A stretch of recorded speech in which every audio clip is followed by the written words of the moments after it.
শিলিগুড়ি থেকে মাত্র 2 মিনিট দূরত্বে এখন বাংলাদেশ দাঁড়িয়ে যাচ্ছে দুইটি ভয়ঙ্কর বিমান ঘাঁটি নিয়ে। ভারতের বুকের ঠিক পাশ ঘেঁষে বাংলাদেশের লালমনিরহাট আর ঠাকুরগাঁও, এই দুই জায়গায় এখন গড়ে উঠেছে এমন এয়ারবেস যাদের প্রভাব ভারতের সামরিক মেরুদণ্ড কাঁপিয়ে দিয়েছে।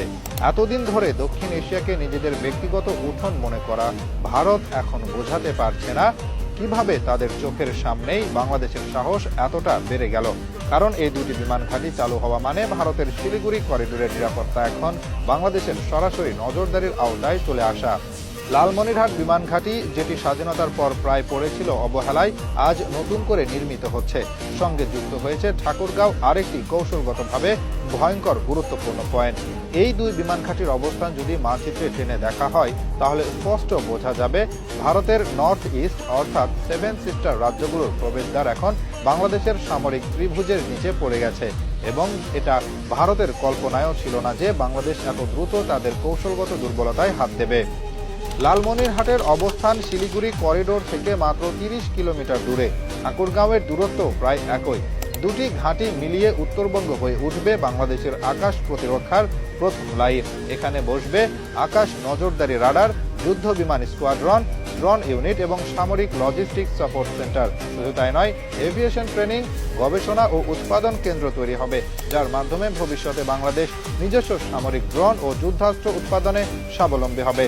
ভারত যতই বন্ধুত্বের গান গাইক না কেন, বাস্তবতা হলো তারা বাংলাদেশের সাথে প্রতিটি চুক্তিতে প্রতারণা করেছে, পানি আটকে দিয়েছে, সীমান্তে মানুষ হত্যা করেছে, বাণিজ্যে ফাঁকি দিয়েছে, নিরাপত্তায় হুমকি দিয়েছে। আর সেই শিক্ষা থেকেই বাংলাদেশ বুঝে গেছে নিজের অস্তিত্ব টিকিয়ে রাখতে হলে শক্তি চাই, আর এই শক্তি নির্মাণের একমাত্র রাস্তা হলো কৌশলগত আধিপত্য। এই দুটি বিমান ঘাঁটির বাস্তবায়ন শুরু হয়েছে সুনির্দিষ্ট পরিকল্পনায়। শুধু রানওয়ে নয়, radar complex, command control centre, drone launch site, aviation university সবকিছু একসাথে গড়ে তোলা হচ্ছে। ভবিষ্যতে এখান থেকে বাংলাদেশ দূরপাল্লার নজরদারি, আকাশ প্রতিরক্ষা এবং জরুরি রেসপন্স সক্ষমতা বাড়াবে। ভারত জানে বাংলাদেশ যদি এই ঘাঁটিগুলো পুরোপুরি সক্রিয় করে ফেলে তাহলে শুধু শিলিগুড়ি নয়, পুরো উত্তর পূর্ব ভারত বাংলাদেশের রাডারের ভেতরে চলে আসবে। এখন বাংলাদেশ শুধু সীমান্ত পাহারা দেবে না, এখন বাংলাদেশ আকাশে চোখ রাখবে এবং প্রয়োজন হলে আকাশ থেকে শত্রুর বুক ভেদ করে জবাব দেবে। এই দুটি ঘাঁটি বাংলাদেশের অর্থনীতির জন্য হবে বিশাল সম্পদ। এখানে গড়ে উঠবে সামরিক শিল্প, যেখানে নতুন প্রযুক্তির ড্রোন, স্মার্ট অস্ত্র, এভিয়েশন ইঞ্জিনিয়ারিং এর গবেষণা হবে। এখানে আন্তর্জাতিক বিনিয়োগ আসবে। সৌদি আরব, চীন, কাতার ইতিমধ্যেই আগ্রহ দেখিয়েছে। অর্থাৎ শুধু অস্ত্র কেনার উপর নির্ভর নয়, বাংলাদেশ এবার নিজের প্রযুক্তি নিজে বানানোর পথে হাঁটছে। ভারতের মিডিয়া এখন মিথ্যা প্রচার করছে বাংলাদেশ চীনের কলোনি হয়ে যাচ্ছে, কিন্তু বাস্তবতা হলো বাংলাদেশ এখন নিজের নীতিতে চলছে। যে দেশ উন্নয়ন দেবে, প্রযুক্তি দেবে, স্বাধীনতা দেবে, তার সাথেই বন্ধুত্ব করবে।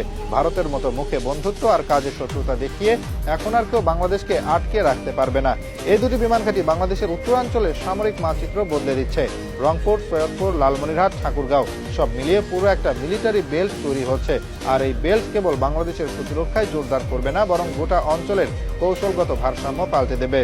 আগামী কয়েক বছরে এই দুই ঘাঁটি যদি সম্পূর্ণ সক্রিয় হয়ে যায় তাহলে বাংলাদেশ তার আকাশ প্রতিরক্ষায় দাঁড়িয়ে যাবে দক্ষিণ এশিয়ার অন্যতম শক্তিশালী দেশ হিসেবে। এবং তখন ভারত যে নিজের সুবিধা মতো বাংলাদেশকে ব্যবহার করত, সেই সুযোগ শেষ হয়ে যাবে। শিলিগুড়ির গলা বরাবর এখন বাংলাদেশের আকাশ থেকে বজ্রপাত নেমে আসবে। বাংলাদেশ জানিয়ে দিয়েছে, এবার আমরা শুধু বাঁচব না, এবার আমরা প্রতিরোধ করব। বাংলাদেশ যখন শিলিগুড়ির পাশে দুটি বিমান ঘাঁটি চালু করছে, তখন এটা শুধু একটি দেশের প্রতিরক্ষা সম্প্রসারণ নয়, এটা গোটা দক্ষিণ এশিয়ার কৌশলগত ভারসাম্যে ভয়ঙ্কর রকমের পরিবর্তন। এতদিন ভারত নিজের সামরিক রাজনৈতিক মানচিত্র এঁকেছিল এই ধরে বাংলাদেশ দুর্বল থাকবে, বাংলাদেশের উত্তরাঞ্চল থাকবে নিশ্চুপ, আর শিলিগুড়ি করিডোর থাকবে ভারতীয় আধিপত্যে নিরাপদ ছায়ায়। কিন্তু এখন সেই করিডোরের গায়ে দাঁড়িয়ে গেছে বাংলাদেশের যুদ্ধঘাঁটি, আর ভারতের গোটা কল্পনায় আজ ছিন্ন ভিন্ন হয়ে যাচ্ছে। বাংলাদেশ বুঝে গেছে যতদিন ভারতের কথায় চলতে হবে ততদিন দেশের নিরাপত্তা বলে কিছু থাকবে না। তাই এবার আর কোনো প্রতিরক্ষা নয়, সরাসরি আঘাত হানার প্রস্তুতি নিচ্ছে বাংলাদেশ। এই দুটি বিমান ঘাঁটির মাধ্যমে বাংলাদেশ শত্রুর ঘাড়ে নিঃশ্বাস ফেলতে পারবে। ভারত জানে বাংলাদেশের ঘাঁটি যদি একবার চীনের প্রযুক্তি, সৌদি বিনিয়োগ কিংবা স্থানীয় সক্ষমতায় পূর্ণ সক্ষম হয় তাহলে ভারতের জন্য পুরো উত্তর পূর্ব সীমান্ত হয়ে যাবে এক্সপোজড ওয়ার জোন।